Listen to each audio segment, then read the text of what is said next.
इस वीडियो में NCERT 10th class विज्ञान अध्याय 7 जो कि जीव विज्ञान का दूसरा अध्याय है, नियंत्रण एवं समन्वय, पेज नंबर 132 अर्थात ये पहले पृष्ठ का क्वेश्चन है इस चैप्टर का।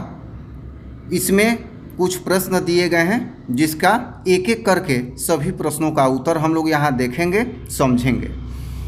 पहला प्रश्न है, प्रतिवर्ती क्रिया तथा टहलने के बीच क्या अंतर है।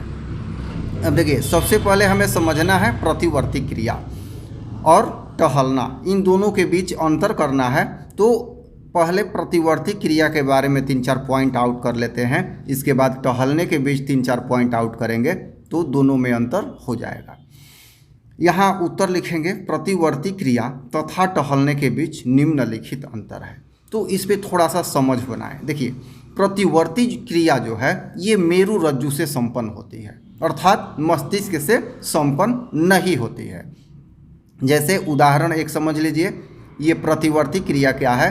जैसे मान लो हाथ में कोई पीछे से सुई चुभा दिया तो हमारा हाथ अपने ही आगे की ओर खिंच जाता है, और यदि हमारा हाथ जल जाए कहीं तो हमारा हाथ पीछे की ओर खिंच जाता है, या गर्म बर्तन अचानक हमारे हाथ के पकड़ में आ जाए तो वो बर्तन क्या होता है, फेंका जाता है।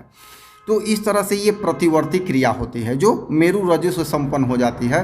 हाँ, ये बात अलग है कि बाद में सूचनाएं मस्तिष्क तक जाती हैं, तो ये प्रतिवर्ती क्रिया है। और टहलने की क्रिया क्या है, तो ये सोच समझ कर हम करते हैं।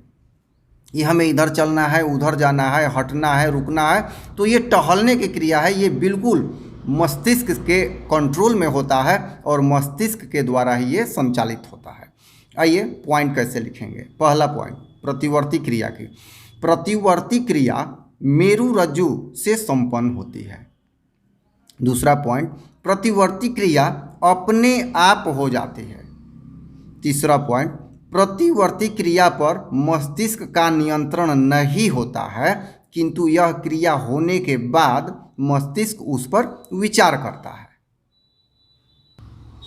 अब समझते हैं टहलने की क्रिया। तो पहला पॉइंट इसमें बनाएंगे, यह मस्तिष्क से संपन्न होता है।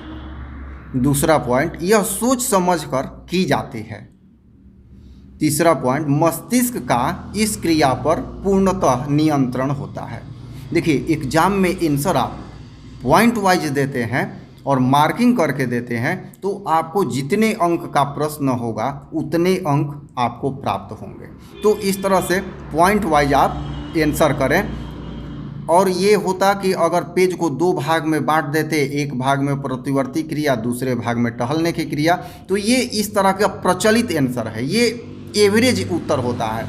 कहीं गाइड देखिए, कहीं पे देखिए, आप नेट पे देखिए, तो उसी तरह का उत्तर, घिसा पीटा उत्तर मिलेगा, प्रोसेस वही है। तो इसमें एवरेज मार्किंग होने का डर रहता है, किंतु कुछ आप जैसे ही नया करते हैं एग्जामिनर आपको पूरा में पूरा अंक देते हैं। दूसरा प्रश्न, 2 तंत्रिका कोशिकाओं के मध्य अंतर्ग्रथन अर्थात सिनेप्स में क्या होता है। तो देखिए, इस प्रश्न पे बेहतर समझ बनाने के लिए आपको फिगर द्वारा समझना होगा। ये है तंत्रिका कोशिका, ये है द्रुमिका, ये है कोशिका काय, ये है केंद्रक, और ये द्रुमिका का ही एक भाग होता है, ये है एक्सान, ये शाखित हो जाता है, ये है अंतिम सिरा। अब होता क्या है कि ये कोशिकाएं एक पथ का निर्माण करती हैं जिसमें सूचनाएं मस्तिष्क को जाती हैं या मस्तिष्क से आती हैं संबंधित अंग तक। अब ये इस तरह का कोशिका एक और इसके नीचे लगा रहता है यहाँ पर। तो यही यहाँ पर जैसे ये कोशिका है और एक और कोशिका यहाँ रख दिया गया, तो बीच में जो गैप बचा वही सिनेप्स है, सिनेप्टिक दरार भी कहा जाता है उसको। तो यहीं से प्रश्न है कि यहाँ पर क्या होता है। तो देखिए, यहाँ से सूचनाएं ग्रहण की जाती हैं द्रुमिका से और विद्युत आवेग में बदल जाता है। यहाँ कोशिका काय से होते हुए यहाँ तंत्रिकाक्ष में आता है, अर्थात एक्सान में आता है, और ये अंतिम सिरा पर जैसे ही पहुँचता है अब यहाँ मार्ग अवरुद्ध है।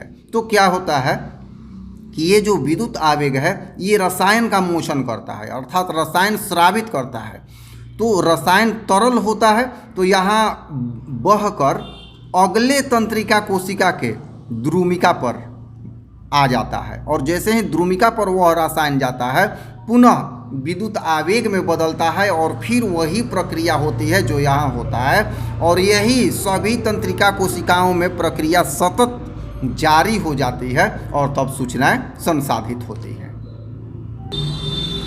तो लिखेंगे एक तंत्रिका कोशिका अपने द्रुमिका से सूचनाएं ग्रहण करती है जो कोशिका काय में विद्युत आवेग के रूप में बदल जाता है।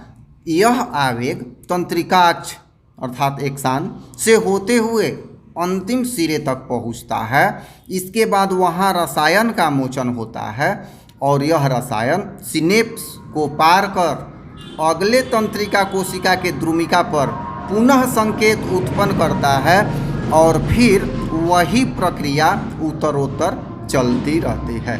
तो इस तरह से इसका कंप्लीट उत्तर ये होगा। तीसरा प्रश्न है मस्तिष्क का कौन सा भाग शरीर की स्थिति तथा संतुलन का अनुरक्षण करता है। तो एक लाइन का प्रश्न है मस्तिष्क का अनुमस्तिष्क जिसे सेरिबेलम भी कहते हैं, ध्यान दीजिएगा यहाँ सेरिबेलम को अनुमस्तिष्क कहा जाता है, हमारे शरीर के संतुलन को बनाए रखने का कार्य करता है। यह देखिए अनुमस्तिष्क क्या है तो पश्च मस्तिष्क का एक भाग है जिसमें अनुमस्तिष्क मेडुला और भी कई भाग होते हैं जिनमें ये सबसे बड़ा होता है अनुमस्तिष्क और यही शरीर का स्थिति और संतुलन को बनाने का कार्य करता है। जैसे हम खड़े हैं या बैठे हैं संतुलित हैं तो इसी के कारण ये सब संपन्न होता है। चौथा नंबर प्रश्न हम एक अगरबत्ती की गंध का पता कैसे लगाते हैं। उत्तर कैसे लिखेंगे तो अगरबत्ती का गंध हवा में विसरित होते हुए हमारी नाक तक पहुंचता है और घ्राण तंत्र, देखिए सूंघने वाला जो तंत्रिका तंत्र है उसे घ्राण तंत्रिका तंत्र कहते हैं। तो घ्राण तंत्र उस संकेत को अग्र मस्तिष्क तक संसाधित अर्थात भेजता है। ठीक है, इसके बाद अग्र मस्तिष्क सूचना का विश्लेषण कर यह समझ जाता है कि गंध कहाँ से उत्पन्न हो रहा है और कैसा है, तब गंध की अनुभूति होती है। तो स्पष्ट है कि हवा में जो विसरित है अगरबत्ती की गंध वो नाक में पहुंचती है और घ्राण तंत्रिका जैसे किसी बोर्ड में स्विच जो होता है बल्ब तक जुड़ा रहता है उसी तरह से घ्राण तंत्रिका का कनेक्शन अग्र मस्तिष्क तक जुड़ा हुआ है।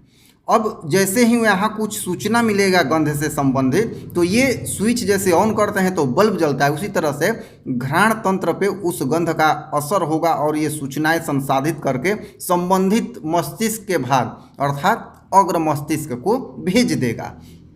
अब अग्र मस्तिष्क जैसे कंप्यूटर का CPU है विश्लेषण करता है उसी तरह से अग्र मस्तिष्क उसका विश्लेषण करेगा और पता लगा लेगा गंध कैसा है, कहाँ से आ रहा है, कितनी दूर है, ये सारी सूचनाएं उस गंध का पता कर लेगा। पांचवा नंबर प्रश्न प्रतिवर्ती क्रिया में मस्तिष्क की क्या भूमिका है। देखिए ये क्वेश्चन यहाँ से कर दिया कि प्रतिवर्ती क्रिया तो मेरु रज्जु से संपन्न होती है, तो आप मस्तिष्क की भूमिका बताएं कि मस्तिष्क की फिर भूमिका है अथवा नहीं है।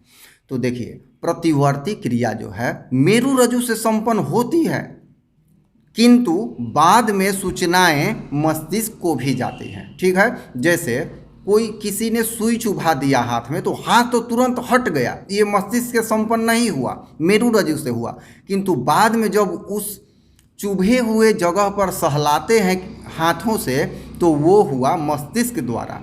तो मस्तिष्क बाद में एक्शन लेता है जो क्रियाएं मेरु रज्जु से भी संपन्न होती हैं और संबंधित अंग को आदेश देता है कि क्या करना है उसके अनुक्रिया में। तो उत्तर लिखेंगे प्रतिवर्ती क्रिया मस्तिष्क से संपन्न नहीं होती है किंतु क्रिया होने के बाद अर्थात प्रतिवर्ती क्रिया संपन्न होने के बाद मस्तिष्क उस पर पुनः विचार करता है और संबंधित अंग तक उचित आदेश देता है अर्थात जो उचित हो वो करता है। जैसे सुई चुभे हुए स्थान पे हाथ पहुंचना और उसे सहलाना। तो इस तरह से इस पेज के सभी प्रश्न समाप्त हुए। फिर हम लोग अगले वीडियो में समझ के साथ पेज नंबर 136 के सारे प्रश्न करेंगे। धन्यवाद।